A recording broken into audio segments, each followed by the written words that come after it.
Good morning. Is Joe on the line?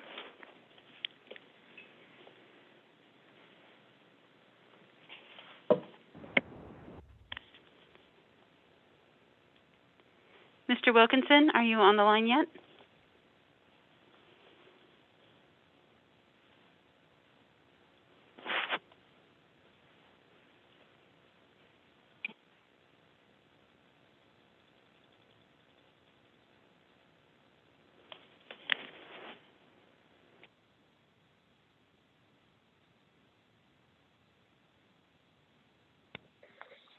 Hello. Hi, Joe. Thank you so much. Are you ready to start? I'm starting. Ready if you are. Thank you so much. I'm going to go ahead. Good morning. Thank you for attending the December 8th, 2020 Jekyll Island Authority Board meeting. Board members conference call reminders for our board today. My name is Michelle Webb, and I will act as the moderator and introduce the meeting format. Please do not use speakerphone. Please make sure you state your name every time you speak. This will help both the public identify you and record the identity for your statements. Also, please mute your phone while not speaking. Due to the current COVID-19 pandemic, special remote procedures will be in place for this meeting. Anyone with web access should be able to watch this meeting. There is public remote attendance. This meeting is being streamed at YouTube at the JIA YouTube channel found on the Board of Directors webpage. Meeting documents can also be found at the JekyllIsland.com, Jekyll Island Authority Board of Directors webpage. Please note, we have an updated online public comment procedure. Public comments received for this meeting were from Mindy Egan, and the topic was JIA Board Meeting December 8th, 2020. I'd like to introduce Chairman Joseph B. Wilkinson, Jr. to call the meeting to order. Okay, yeah, we are now in order. It is 9:31 according to my computer, and I'm sure my computer's correct. Oh, 9:32.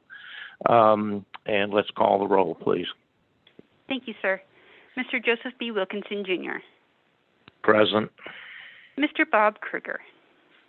Here. Mr. Bill Gross. Mr. Bill Gross.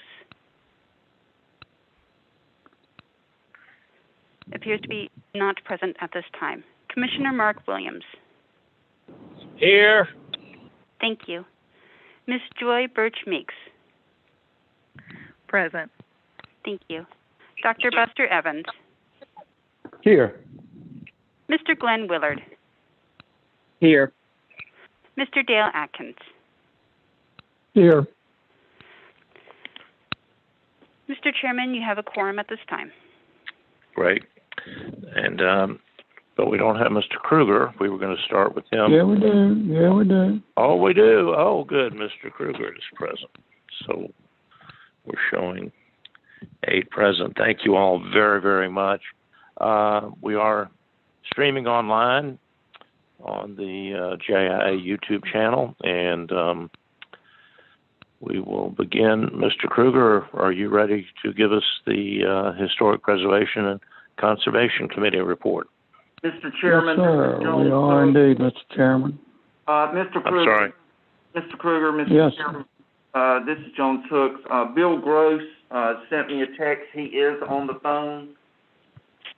Oh, good. Thank you. Yes, sir. Can you hear me? Yep. We can hear you. Thank you. Thank you. All right. At this time, I will call on Ben Carswell, our Director of Conservation, to give us a conservation plan update. Ben. Good morning, Mr. Kruger, Mr. Chairman, members of the board. How's my audio this morning? Can y'all hear me all right? Loud and clear. Sir. Excellent. Yes. It's my pleasure this morning to present you all with an update regarding the status of our conservation plan update process. And I have a brief presentation to take you through. You all will recall that our consultant and facilitator of stakeholder input on the process, Jay Exum, gave a presentation to you back in October. And that time marked the beginning of our public comment period, which was initially slated to run for, I think, about 15 days. But then we extended that to a 36-day public comment period. And so where we are now, and if Michelle will help advance us through the animations here on this slide, through the process, we have had some initial stakeholder group facilitated sessions with Mr. Exum that led to the original draft that was presented to you in October, and that draft reflected input from senior staff as well, and was presented to you all in October, and then subsequently reviewed by the public during an extended period. And let's keep advancing through. We did add 2 additional virtual sessions with our technical advisory group and our stakeholder advisory group. And the technical advisory group had representation from DNR was part of that. And so what we've been working on for the past couple of weeks here since the public comment period closed is incorporating the comment that we received from both the advisory groups and the added virtual sessions, and from the general public. That general public comment and all the comment that's been formally submitted is in your packets. It's also available publicly on the website, public input website, JIA. And And then the revised plan responsive to that comment is also now available publicly on the website and is in your virtual blue folders this morning. So what remains is the final two bullets there on the slides, which is to finalize the plan update, and the draft that you have now is we believe substantively essentially what the final document will look like, pending any input from you. But it will, if you see any typos or anything in there, we will be going through a final proofread process to clean that sort of thing up. And then we anticipate coming back before you at your January meeting and putting the revised 2020 conservation plan before you for a vote on adoption. Next slide, please.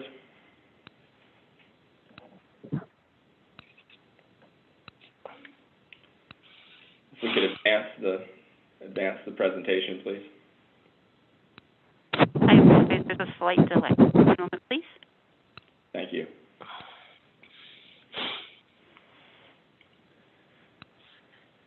So the primary additions and revisions to the plan to review, these are the major categories of updates that have been in the draft since it was last presented to you. And that is that we've added guidance related to climate change and sea level rise to account for new data, new science, new tools that are available. We've added a section on JIA's role to reduce emissions, waste, and water use on the island, what we're terming institutional sustainability, which is a corollary to what most folks know as corporate sustainability in the business world. We've updated the EAP review of projects with potential to impact natural systems. That's been a very important process over the past 9 years with the current plan. And we've made some modifications to the map of identified special protection areas. And these are the areas that the plan identifies as the most important natural areas on the island for achieving the goals of this plan and protecting the priority wildlife and plant species that are recognized in this plan. And we've refocused the chapter on environmental education to add and enhance the outdoor recreation component. So having just gone through this round of public input, I wanted to let you know what the key takeaways from that have been. And one is that we got fairly widespread affirmation of our attention and treatment of the new information on climate and sea level rise, as well as the new institutional sustainability chapter and goals, which are reflected in the revised mission statement for the plan. We had a lot of comments across the board on the environmental assessment procedure. I think folks recognize the value of that process and the stakeholder engagement that it brings in on projects that have the potential to impact natural resources on the island. We did hear from a lot of folks that they wanted to see more sort of detailed explanation of the process, step by step, and that they wanted us to try to incorporate more transparency and more additional public engagement opportunity into that process. And so Chapter 7 has been modified to reflect some of that input. I encourage y'all to take a close look at Chapter 7.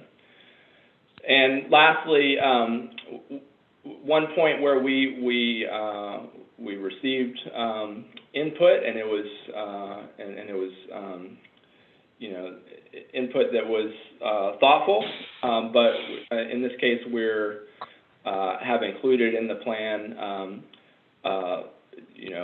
a response to that explains why we're not going in the direction that some suggested, and that relates to establishment of a standing advisory committee for conservation on Jekyll, which is what some folks asked for. we look out at the landscape and all the folks that know Jekyll well and have a wide variety of technical knowledge to bring, and our preference is for ad hoc technical and stakeholder committees to advise us on conservation on Jekyll. That's something we haven't hesitated to do in the past, and we will continue to do in the future. And we feel like that avoids the burnout and sometimes the lack of clarity of purpose that can come with a standing advisory group. With that, I'll wrap up, and if anyone has questions, I'm happy to respond. Thank you, Ben. Any questions for Ben from members of the board? Hearing none, we appreciate that. We look forward to your final draft and moving forward with this finalization of the conservation plan. Thank you. At this time, I'd like to call on Taylor Davis, our historic preservationist, to update us on the mistletoe wallpaper project. Taylor? I appreciate it. This is Taylor. I'd just like to give a quick introduction. We have a video coming up, and this is a project that our curator, Andrea Merquin, and I are really proud of. Just a quick description. Painted silk over rice paper ceiling on top of plaster with a bamboo grid pattern. A lot of damage through the years from roof leaks. One plumbing leak had really gotten to a point where it needed to be addressed. And so through funding from the JIA and Friends of Historic Jekyll Island, we were able to bring down Luana Makawa, a specialist with the Northeast Document Conservation Center, and she oversaw the removal of the bamboo and the ceiling paper, and a digital reproduction of the paper and conservation of an original sample that you'll see in the video. There was extensive plaster damage that we took care of, a lot of plaster repair for the substrate for the paper to go back up. We had the reproduction paper replaced, reinstallation of the bamboo grid, which was a challenge, reinstallation of the hanging lanterns. We actually were able to identify the original paint color on the wall and paint the walls the first pigmented color that they ever were. With that, I'm going to introduce this video. It's kind of a sneak peek to the mistletoe sunroom, but done by our marketing guy, Brian Lee. And I'd like to encourage everybody to come check it out in person on one of our tours. And I'm going to turn it over to that and definitely ask any questions at the end of the video. I appreciate it.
Taylor, is your video concluded? It is concluding now. Thank you. Say again. The video is done. All right, thank you. Are there any questions or comments from any of the board members regarding the mistletoe wallpaper project? Hearing none, Taylor, we thank you for your presentation. We look forward to seeing the video. Mr. Chairman, that concludes the Conservation Committee report today. Great. Thank you. Very impressive. We'll now go to Bill Gross, Finance Committee. Thank you, Mr. Chairman. Our report today is pretty brief. We only have one item on the agenda. We don't have financials this month. but we do have a request for the Jekyll Island Fire Department Fire Equipment Reserve Fund. And Noel Jensen will please give us a presentation. Thank you, Mr. Gross. Thank you, Chairman. The Fire Department is requesting approval to purchase 3 sets of turnout gear from the Fire Department Capital Equipment Fund. This turnout gear is worn by the firefighter and contains a helmet, flash hood, gloves, coat, pants, and boots for each firefighter. The components usually have a 10-year lifespan, and recently we've filled some positions that need their own set of turnout gear. We do have a shared inventory of this gear, but it's been depleted with COVID-19 concerns, and we would like to ensure that the full-time staff that we have their own set of turnout gear. So these 3 sets of turnout gear would be going to full-time staff. And staff is hereby requesting the approval of the purchase of turnout gear in the amount of $8,125.50 from the Fire Equipment Reserve Funds. Okay. Do we have a motion for? I don't. Pardon me? I don't have that listed at this point. Michelle? Okay. There's a suggested motion language in Mr. Gross's paperwork, if you would like to maybe perhaps suggest that. That'd be great. Thank you. Yes. We would, at this point in time, entertain a motion for the request for the Jekyll Island Fire Department turnout gear from the Fire Equipment Reserve Fund as presented by Noel Jensen. And that's in the Finance Committee. The Yeah. Finance Committee Mark vote. Williams. Mark Williams, so moved. We have a Bob motion Kruger, second. and a second. All in favor signify by saying aye. You need discussion. Aye. Sir?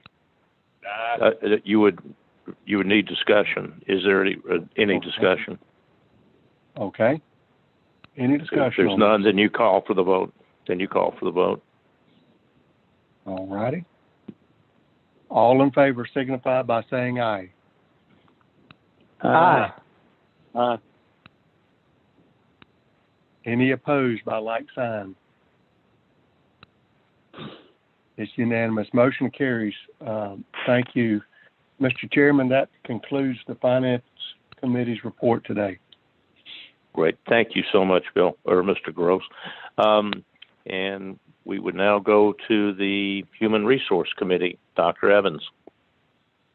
Thank you, Mr. Chairman. At this time, we would like to call on our Human Resources Director, Jenna Johnson, to come forward and present to us a policy update on attendance and hours worked. So, Jenna, if you will come forward and present this policy update at this time.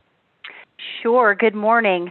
Another quick one for you this morning. The policy update, as mentioned, is the attendance and hours worked policy for your consideration. This update just outlines on-call requirements and expectations, as well as addressing callback time and pay.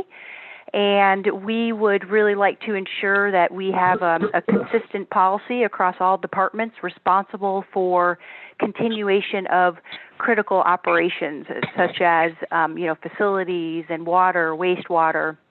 And this update does provide guidance, of course, to our employees and supervisors as far as the on-call requirements and expectations, plus that callback time and pay. So it is the staff recommendation the board consider the updated attendance and hours worked policy. Mr. Chairman, this comes as a staff recommendation to the Human Resources Committee. And if appropriate, I'd like to ask for a motion consideration at this time. Within the Human Resource Committee. Yes, sir. Okay. Bob Kruger, Absolutely. so moved. We have a motion by Mr. Kruger. Is there you have a second? Bill Atkins, second. We have a second by Mr. Atkins. Is there any discussion to the policy at this point? If not, we would ask all those voting in favor to say aye. Aye. Aye. Are there any opposed? Mr. Chairman, it does not appear that there are any opposed, so we would present this to you as a recommendation that is passed to the Human Resources Committee. Great. Thank you so much. Okay. Anything else in the Human Resources Committee? Again, just on behalf of the Human Resources Committee, just want to wish a special holiday season to all of the great folks who work at Jekyll Island. If you've had a chance to be there over the last couple of weeks since the lighting and the Christmas events, it is just once again all the more reason why we consider Jekyll Island a beautiful, beautiful place at all seasons of the year. And thanks to our staff for that. And with that, I'll turn it back over to you, Mr. Chairman. Great. Well, we're going to go to the Marketing Committee. Joy, are you available? Thank you, Mr. Chairman, and Dr. Evans just gave a great introduction. If you haven't been to Jekyll, we would encourage you to come. It's a great time to be on the island. We are 2 weekends into Holly Jolly Jekyll, and Alexa, our Director of Marketing, is going to give us a report. Thank you so much, Joy, and good morning. I am going to give a quick update on Holly Jolly Jekyll. As Joy mentioned, we're about 2 weekends into the season, and I wanted to share just a quick glance at the numbers. If you look at the very first slide, we have looked at what the current visitation is on the island for the first 2 weekends, and looking at the very first weekend of this season, we had around 11,000 visitors in total for the very first weekend, which was Friday, Saturday, and Sunday. And you'll see in orange for 2020, the first weekend was up over the first weekend in 2019. We saw about a 26% average increase in visitation. And looking at our second weekend in total, Friday, Saturday, Sunday, we had around 10,600 visitors and about a 14% average in visitation up over 2019. The second weekend, there were a lot of other activities happening in and around the community, so it was great to see that our numbers continue to increase both in competition with other activities and community events, but in addition to that, with the pandemic, it's really great to see that people are still finding ways to get out and be able to enjoy the season, and we have been able to offer them a lot of things that allow them to still do that safely. Next slide, please.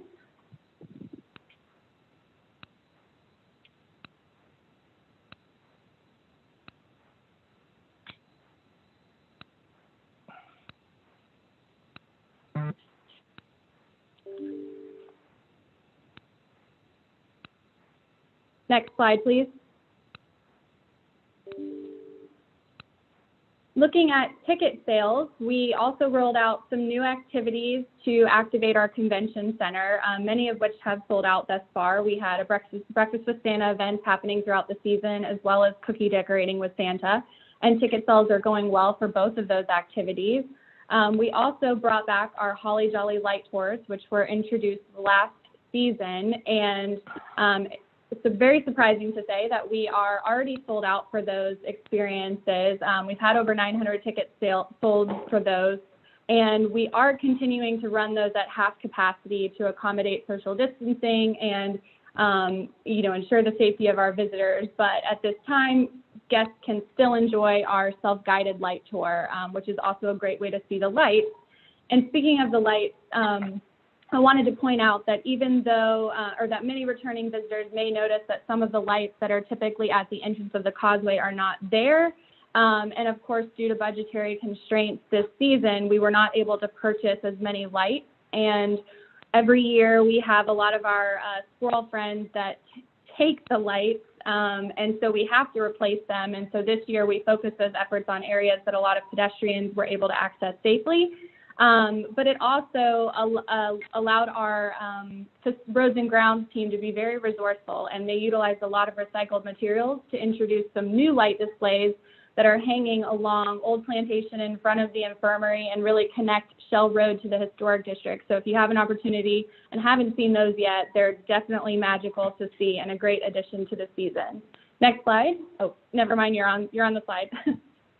So for web traffic, we also rolled out a refreshed landing page for the Holly Jolly Jekyll season, which is really the hub for all things related to the season, all the activities that we've had. We've seen about a 64% increase in visits to our event calendar over last year, and around 30,000 page views to that one singular landing page since its rollout in November, which is fantastic.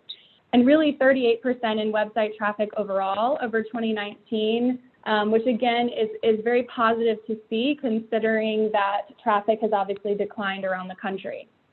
Next slide, please.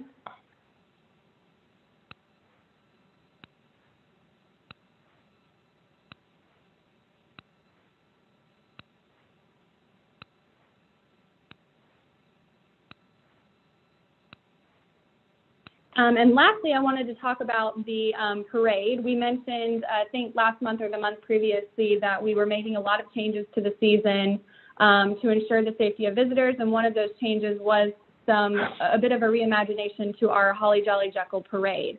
So this year it transitioned to the beach side of the island and allowed us to reach many of our visitors through our beach parks, where they parked and they were able to watch and wave from their vehicles or in front of their vehicles. We had excellent weather. Many people stayed for dinner and were able to see the lights. And we had over 30 parade participants. So it was a great weekend this past weekend to experience that, and very excited to continue to see what other activities we have happening this season.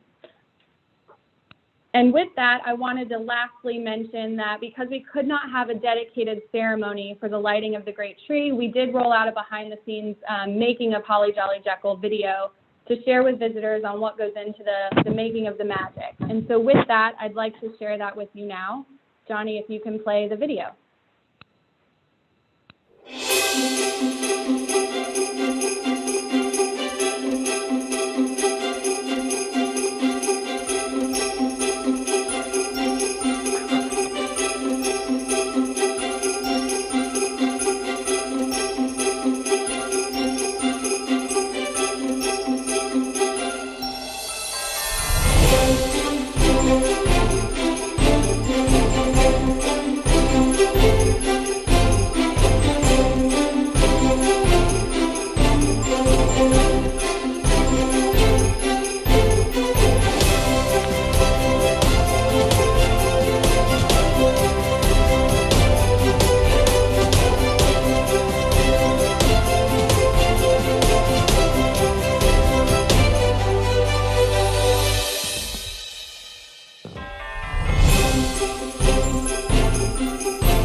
Alexa, does that conclude your report? It does, yes. I was just giving the video just a minute to finish playing, but it does conclude the marketing. Very good. Mr. Chairman, unless anyone has any questions, the numbers, I think, speak for themselves, and we continue to commend the staff for working hard to offer events to bring people to Jekyll during this magical season. That concludes. Here, and thank you so much, Joy, and excellent media coverage on all the activities, and for which we're very grateful.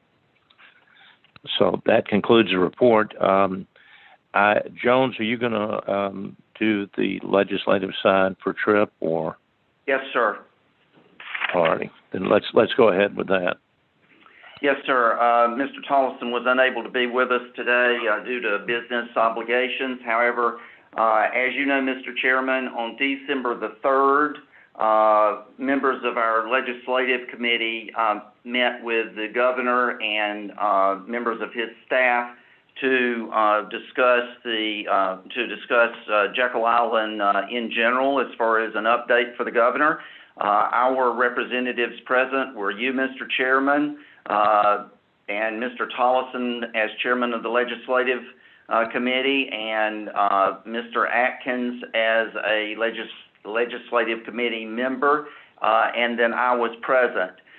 In addition to a general Jekyll Island update and overview discussion, we also presented to the governor our funding request projects that we had requested earlier for funding consideration, those being the Jekyll Island campground expansion as well as the public safety complex. There was good discussion about the projects, and some additional information was requested from the governor's office, which we are in the process of supplying now. And so ongoing dialogue will be the order of the day, Mr. Chairman. Great, thank you. Anything else? Anyone else on legislative committee? Okay. I'm ready to move to the committee of the whole. And the next, there's no action required, but we are going to get a report on the review of the National Golf Foundation findings. And I believe, Jones, you're going to give that report to us. Yes, sir. As you know, I had outlined for the board members next steps regarding the golf master plan once the draft was distributed and recommended by the Troy Vinson Group. There are several next steps on that list, including a thorough understanding of the Vincent Design's recommendations, which we have gone through those. We also then, there was an interest in looking at financial analysis and return on investment and opportunities that may or may not be appropriate or considered by the board, but yet would be opportunities of looking at the Vincent Group study, all the components that were called for in that study, as well as some additional opportunities. But also on that list was a review of the National Golf Foundation findings, and so that's the one that we're focusing on this morning for just a minute. So board members were sent a synopsis that I prepared on December the 2nd of the Golf Master Plan as it related, or as the National Golf Foundation findings related to the Golf Master Plan. I think it's important that we understand that the National Golf Foundation, they continue to do golf assessments and analyses for golf courses all over the country. And as a matter of fact, they are continuing to look at unusual situations this year, with play actually being up this year during the pandemic. It was interesting to me, some of the most recent data that they put out, this is just a little aside, that actually in the pandemic, it has not been a historical year or record-setting year for play. The actual record-setting year for the biggest increase in golf in the United States was in 1997, whenever Tiger Woods, so that was his breakout year. And but the pandemic year has been second to the 1997 numbers. With that said, though, there were several items that the National Golf Foundation recommended in their review of the Jekyll Island golf courses, and I highlighted several of those for you. Golf is not necessarily a revenue-generating enterprise, and we will have to understand that. We'll have to understand that at the same time that there is competition and increased competition for golf in the Golden Isles as a result of several courses that have been upgraded and updated. And the National Golf Foundation, even during their assessment, indicated that continuing to have Jekyll Golf, quote, as is, without facility enhancement, would not be a driver to create increased rounds or revenues. So that was one of the catalyst statements that we were focused on as we began this process of a golf master plan. One of the major findings in the National Golf Foundation study also was that they felt like the Jekyll Island, that we operate more golf holes than we're able to adequately fund as far as maintenance and operations. They actually recommended a decrease from 63 holes to 45 holes, whereas the Vinson study looks at 54 holes.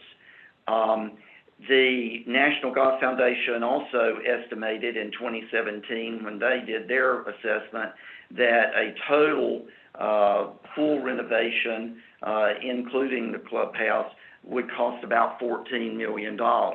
And that's interesting because the Vinson study, it looks at cost anywhere from about $15 million to about $18 million as far as the cost of updates.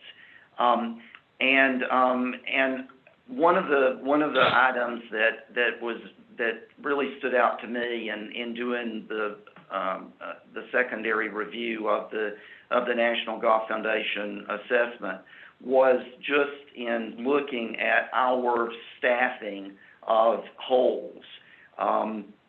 That we have in 2016, when the study was done, our personnel numbers per 18 holes were 3.1 full-time employees for 18 holes and 2.3 part-time employees for 18 holes.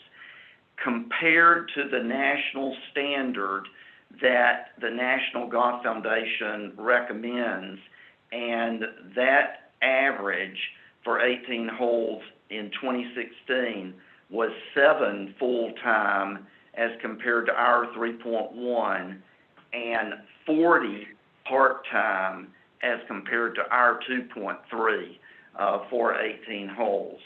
So I think that was quite an indictment of how understaffed our golf courses are. But I also think that one of the points that came out in the National Golf Foundation study was just how impressed they were with the dedication and the commitment and the hard work of our golf course employees, especially our maintenance employees.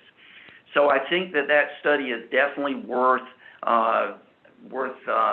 board members going back and looking at again as we begin to consider all of the various pieces of the golf course master plan before you ever get to the point of actually having any kind of formal consideration of the plan. So this today is just one more of those times when we've taken an item and we're asking you to do a little deeper dive into some of the information. And Mr. Chairman, as you and I have talked about, we'd like to continue this process and actually have a couple of working sessions in the new year where we can go into some more real specific opportunities, and especially whenever board members are in person. Mr. Chairman, that's all of that item that I have, unless there are questions on it. Any questions? Okay. Jones, thank you very much.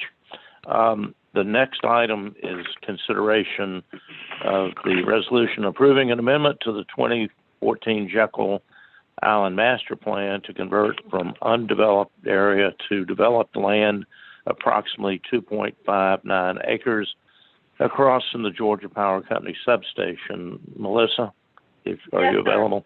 Yes, sir. Thank you. Go ahead, Counselor. Thank you, Chairman.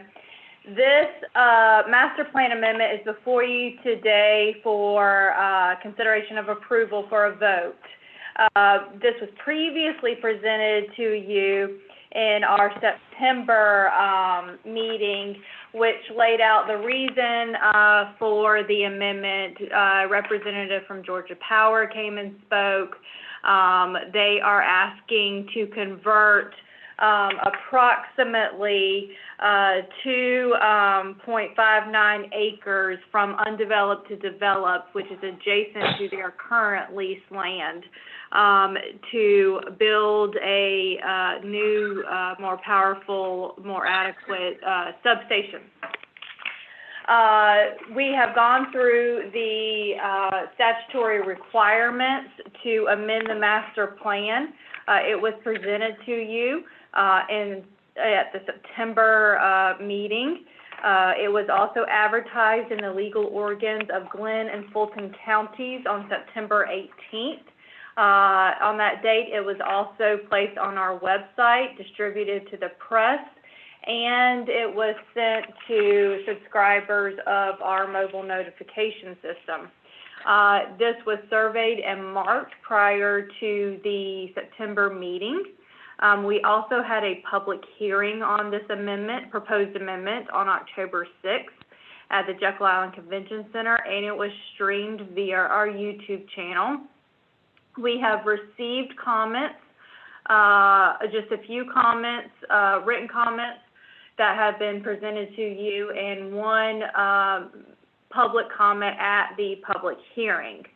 We have also notified the Speaker of the House, the President of the Senate, the Jekyll Island State Park Authority Oversight Committee, and the Office of Legislative Counsel.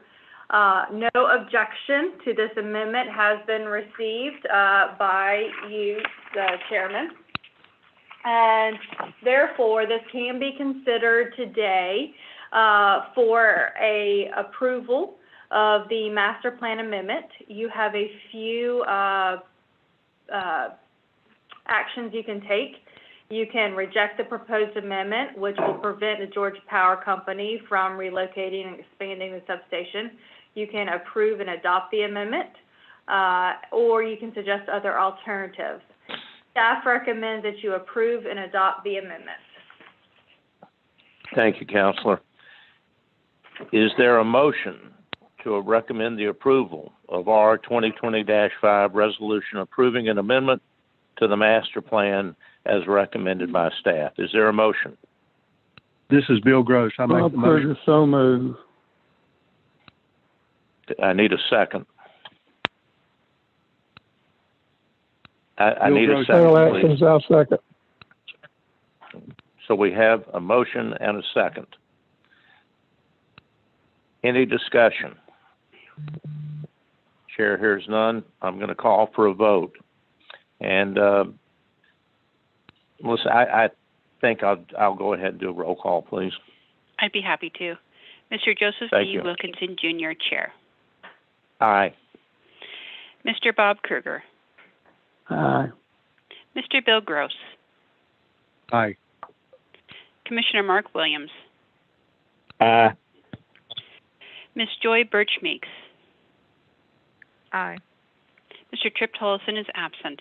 Dr. Buster Evans. Aye. Mr. Glenn Willard. Aye. Mr. Dale Atkins. Aye. Of those present, the vote is unanimous. Thank you so much. I was going to move next to the request for Summer Waves new slide complex, a civil construction project, and I believe Noel was going to present that to us. Thank you, Chairman. Noel, you have a, yeah, thank you. Yes, Go sir. ahead. As a recap of our project, remember the Lagoon Water Park closed in March of 2019, and with JIA board approval, Summer Waves Management purchased the four slide complex that's worth $1.2 million for $100,000. And the JIA board also approved funding for dismantling and transportation of the slide from Pooler to Jekyll Island, where it's now stored. In September, you also graciously approved $67,000 for engineering, civil design, and survey and geotechnical analysis, which is currently wrapping up, and it's wrapped up to the point where we do have a mock-up design actually of where it's going in the water park, and that would be between the splash pad and Force 3, which fits in a nice location and is able to help us socially distance some folks in the COVID situation where we spread more people around the water park. But in order to keep this project moving forward, staff recommends splitting the final two phases into a civil package and a vertical finishing package. The civil package consists of all the underground work, the pool and sump construction, pilings, concrete and reinforcement, and is estimated at $231,000. The vertical finishing package will be finalized in the next 30 to 45 days and includes steel erection, pump house, slide erection, and the pump house construction and electrical components that is estimated to be at $128,000. A lot of this electrical and plumbing work will be done in-house with JA staff, and most of the electrical components we do have on site that we took from Pooler are in good condition and usable. So to have the new attraction open for next season, which is our goal, staff is requesting a capital expenditure of $231,000 for the civil package of the Summer Waves Water Park slide complex. The vertical finishing package will be presented at a later board meeting for completion of this project. That concludes my request, Chairman. Great, thank you, Noel. The board, any questions of Noel? All right, I need a motion to recommend approval of the Summer Waves new slide complex civil construction package as recommended by staff. Is there a motion? So moved. Glenn Willard. Kruger, so move. All right, I need a second.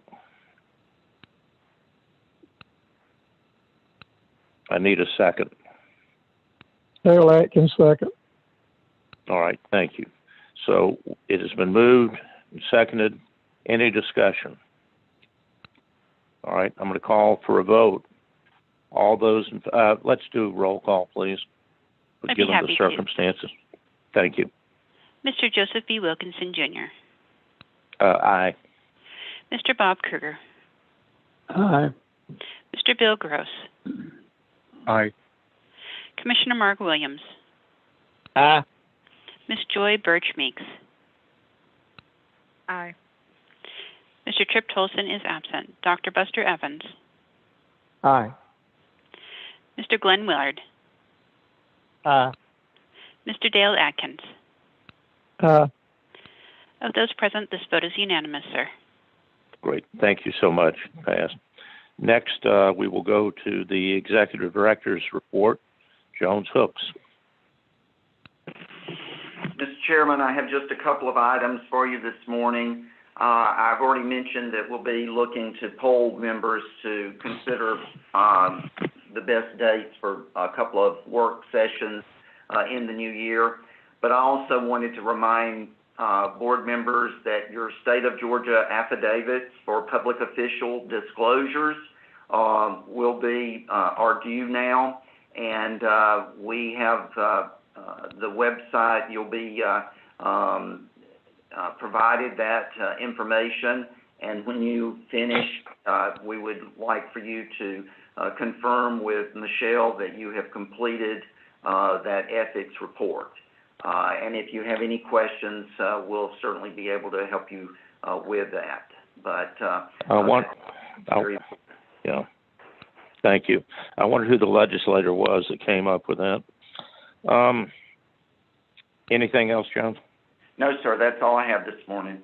Okay. Again, I will just say in my comments, we did meet in Atlanta last Thursday, and I appreciate everyone attending, and it was very clear how much the governor appreciates the work that our staff has done.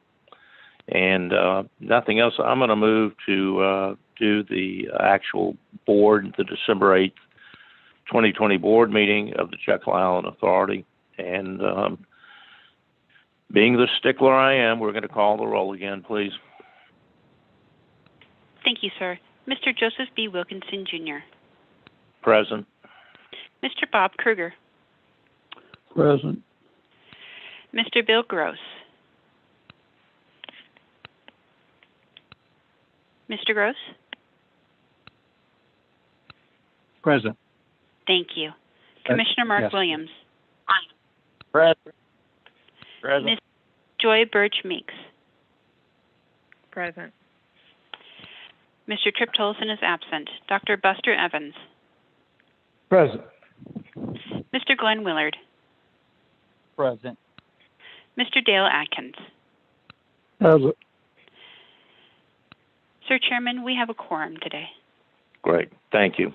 We're going to move forward. The next item is minutes of the November 17, 2020 board meeting. I need a motion and a second if required. Is there a motion to accept the minutes of the November 17, 2020 board meeting as presented?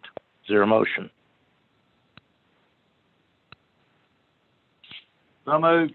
Mark Williams. Great. Thanks, Commissioner. Is there a second? Second, Buster Evans. Second, Bob Kruger. Great. Thank you. So we have a motion. It's been moved and seconded. Any discussion? Chair hears none. All those in favor of approving the motion to accept the minutes of the November 17, 2020 board meeting as presented will say aye. Aye. Aye. Aye. Aye. Any objection? Chair hears none. The motion is passed. The next is the request for the Jekyll Island Fire Department for turnout gear from the Fire Equipment Reserve Fund. It's going to require a motion. Board members have received a Finance Committee recommendation to approve the request for the Jekyll Island Fire Department for turnout gear from the Fire Equipment Reserve. Is there any further discussion before a vote to adopt the recommendation? It's committee recommendation, so I don't need a second. Any discussion? All those in favor will signify by saying aye. Aye. Aye. Aye. Any objection? Chair hears none. The motion passes. The next is the policy update, attendance and hours worked. It's board members have received a Human Resource Committee recommendation to approve a policy update, attendance and hours worked. Is there any further discussion before a vote to adopt the recommendation? We don't need a motion or a second. All those in favor will signify by saying aye. Aye. Aye. Aye. Aye. Any objection? Chair hears none. The motion passes. The next is we're going to go to the consideration of R 2020-5, resolution approving an amendment to the 2014 Jekyll Island Master Plan to convert from undeveloped area to developed land, approximately 2.59 acres of the Georgia Power Company substation. Board members have received a committee of the whole recommendation to adopt R 2020-5 resolution approving an amendment to the master plan. Is there any further discussion before a vote? Chair is not, and I want to do a roll call on this, please. Please, Yes, to voting now. I'd be happy to. Mr. Joseph B. Wilkinson, Jr. Aye. Mr. Bob Kruger. Aye. Mr. Bill Gross. Aye. Commissioner Mark Williams. Aye. Ms. Joy Birch Meeks. Aye. Mr. Tripp Tolson is absent. Dr. Buster Evans. Aye. Mr. Glenn Willard. Aye. Mr. Dale Atkins. Sir, of those present, it is unanimous. Great, thank you. The motion carries. Next is the request for Summer Waves New Slide Complex civil construction package. Board members have received a committee of the whole recommendation to approve the request for Summer Waves New Slide Complex civil construction package. Is there any further discussion before a vote to adopt the recommendation? Chair hears none. And let's do a roll call again, please. Thank you. You're welcome. Mr. Joseph B. Wilkinson, Jr. Aye. Mr. Bob Kruger. Aye. Mr. Bill Gross. Aye. Commissioner Mark Williams. Aye. Ms. Joy Birch Meeks. Aye. Mr. Chip Tolson is absent. Dr. Buster Evans. Aye. Mr. Glenn Willard. Aye. Mr. Dale Atkins. Aye. Sir, of those present, the vote is unanimous. Great, thank you. Motion carries. The next, I do not believe we will need a roll call. We are at the a motion is required. Is there a motion to adjourn? Move to adjourn and move to wish everyone a Merry Christmas. Thank you so much. Second. Is there a second? We have a motion, a second. Any discussion? Second. So, anyone object? Then, Merry Christmas. Yep.